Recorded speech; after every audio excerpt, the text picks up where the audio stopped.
Apakah pinjol ini bisa meretas data pribadi kita ya? Akhirnya kita tersebar gitu kan, terus akhirnya kita dapat penagihan yang sebenarnya kita nggak minjam.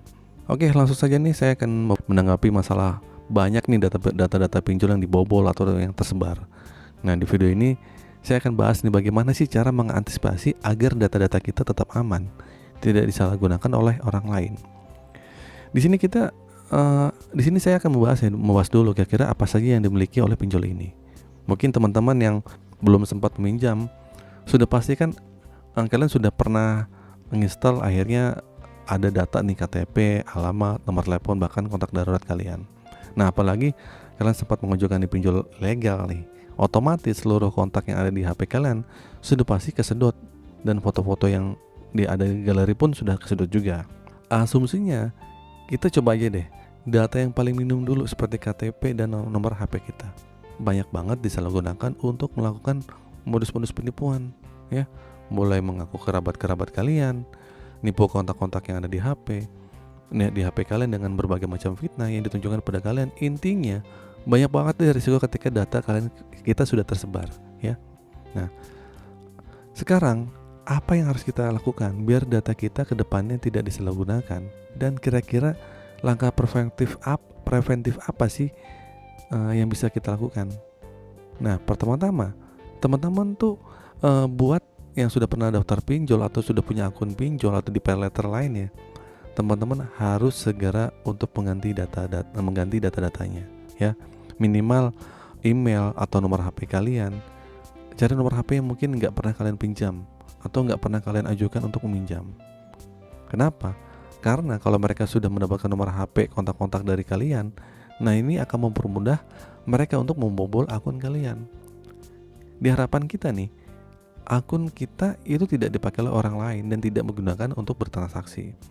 Sehingga ujung-ujungnya kan kita yang harus bayar jika sampai akun tersebut dipakai untuk bertransaksi. Lalu bagaimana sih resikonya jika akun kita atau KTP kita dipakai melakukan di pinjol legal lainnya? Nah, ini tenang teman-teman. Untuk masalah seperti teman-teman tidak perlu khawatir ya, karena nomor rekening itu kan harus nomor rekening kita atas nama kita. Sebenarnya itu bisa ditelusuri. Jadi kalau misalnya amit-amit nih, kalau kalian minjem di akun laku ya, atau pay letter, akun laku digunakan orang lain kemudian dipinjam itu ditujukan ke rekening yang berbentuk virtual akun. Nah, ini kalian bisa buktikan bahwa itu bukan kalian.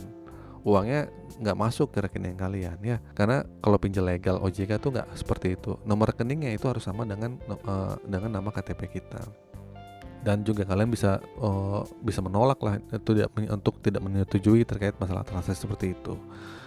Kecuali kalau memang masuknya ke rekening kalian tuh beneran atas nama kalian atau bank, ya itu bisa diusut menggunakan KTP kalian. Nah, ini baru kalian bakal bisa dipermasalahkan.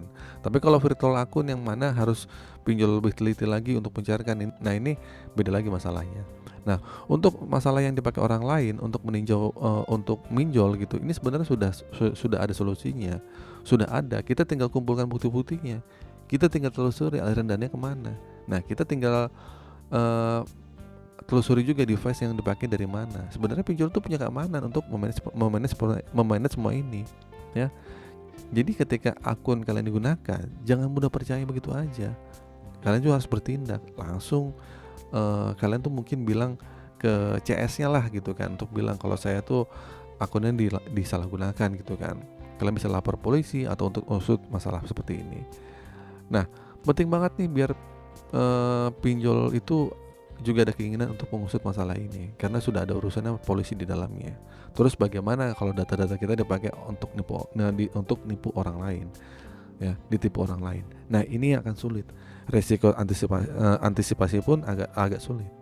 Buat teman-teman yang merasa kalau kontak HP-nya ini kayaknya sudah tersebar, sudah dipakai orang lain, teman-teman harus menghubungi kontak-kontak yang harus satu persatu atau minimal broadcast lah, update status lah gitu. Kalau bilang ada yang mengaku kenal kalian terus kemudian minta sejumlah uang sebagainya, mohon diabaikan.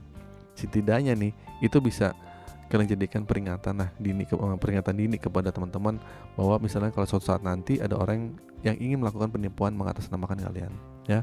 Jadi mereka sudah pada tahu. Nah, harapan saya nih teman-teman ya, dari banyak data-data kita yang tersebar, kita sudah tahu ya step by stepnya apa saja yang harus kita lakukan. Jadi amit-amit kejadian buruk menimpa kita, jadi kita bisa ambil langkah dengan segera. Jangan biarkan dan jangan cuek. Karena bisa jadi ini akan menjadi masalah yang cukup rumit. Namun sulit sekali untuk dideteksi sumbernya dari mana. Kalau masih baru kan lebih enak tuh untuk untuk menelusurinya. Kalau udah berbulan, nah ini akan menjadi PR ya. Jadi penting ya teman-teman ya untuk selalu aware sama data-data kita gitu kan. Jangan sampai asal-asal install aplikasi-aplikasi yang nggak jelas gitu.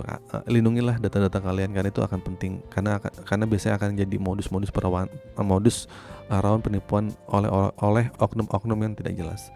Oke, itu saja teman-teman video kali ini. Semoga video ini bermanfaat. Akhir kata, assalamualaikum warahmatullahi wabarakatuh.